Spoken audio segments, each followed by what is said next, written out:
Hello everyone. तो आज की वीडियो में हम देखेंगे कि क्या क्या इंपॉर्टेंट डॉक्यूमेंट्स लगेंगे आईटीआर फाइलिंग के टाइम पे। अभी ITR filing for the financial year 24-25 start होने वाला है, तो उसके लिए कौन से डॉक्यूमेंट्स इंपॉर्टेंट है रेडी रखने के लिए फाइलिंग के टाइम पे। तो चलो देखते हैं। तो सबसे पहले बेसिक डॉक्यूमेंट्स जो कॉमनली सबको लगते हैं वो है PAN card, income tax portal password अगर अवेलेबल होगा तो, फिर Aadhaar card, mobile number, email ID, bank statements और लोन स्टेटमेंट्स, ये सब बेसिक डॉक्यूमेंट्स लगेंगे। फिर सैलरी पर्सन के लिए ये सब डॉक्यूमेंट्स लगेंगे जो है फॉर्म 16। अगर फॉर्म 16 अवेलेबल नहीं होगा तो पे स्लिप्स, और अगर फॉर्म 16 और पे स्लिप्स दोनों भी अवेलेबल नहीं होंगे तो उस केस में जो डॉक्यूमेंट्स लगेंगे वो है बैंक स्टेटमेंट्स।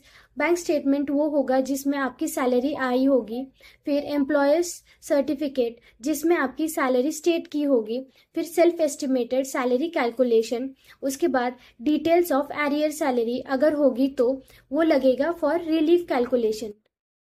फिर अगर आपने प्रॉपर्टी रेंट पे दी है तो ये सब डॉक्यूमेंट्स लगेंगे।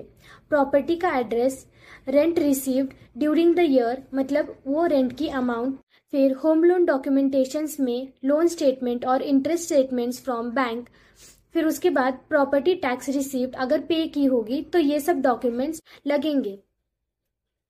फिर नेक्स्ट अगर बिजनेस इनकम है तो ये सब डॉक्यूमेंट्स लगेंगे। बुक्स ऑफ अकाउंट्स मेंटेन, उसके under copy of balance sheet लगेगा, copy of profit and loss statement लगेगा।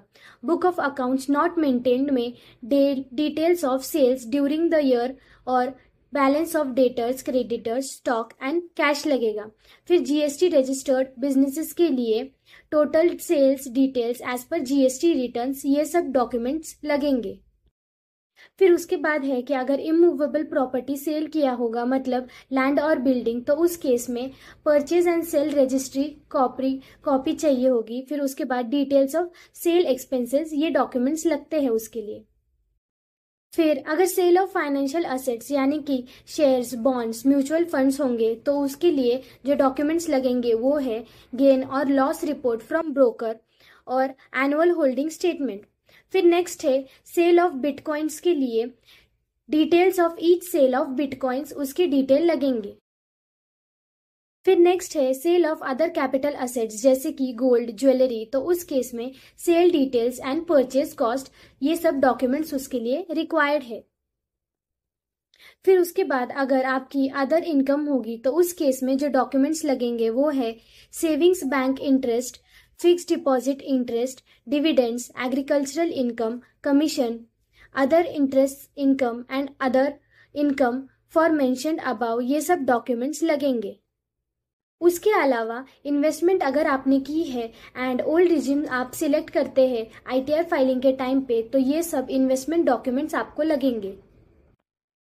तो इन्वेस्टमेंट डॉक्यूमेंट्स जैसे कि लाइफ इंश्योरेंस प्रीमियम, उसके बाद चिल्ड्रन स्कूल फीस, फिर होम लोन रीपेमेंट, उसके बाद टैक्स सेविंग फिक्स्ड डिपॉजिट्स, फिर उसके बाद public provident fund PPF investments, national pension system investments, Sukanya Samriddhi scheme investments, national saving certificate investment, disability deductions, उसके बाद मेडिक्लेम प्रीमियम और मेडिकल एक्सपेंसेस वाया बैंक मतलब अगर बैंक से हुआ होगा तो, फिर उसके बाद interest paid on education loan, donations eligible for ATG, rent receipts and electrical vehicle loan interest, तो ये सब इन्वेस्टमेंट डॉक्यूमेंट्स आपको लगेंगे।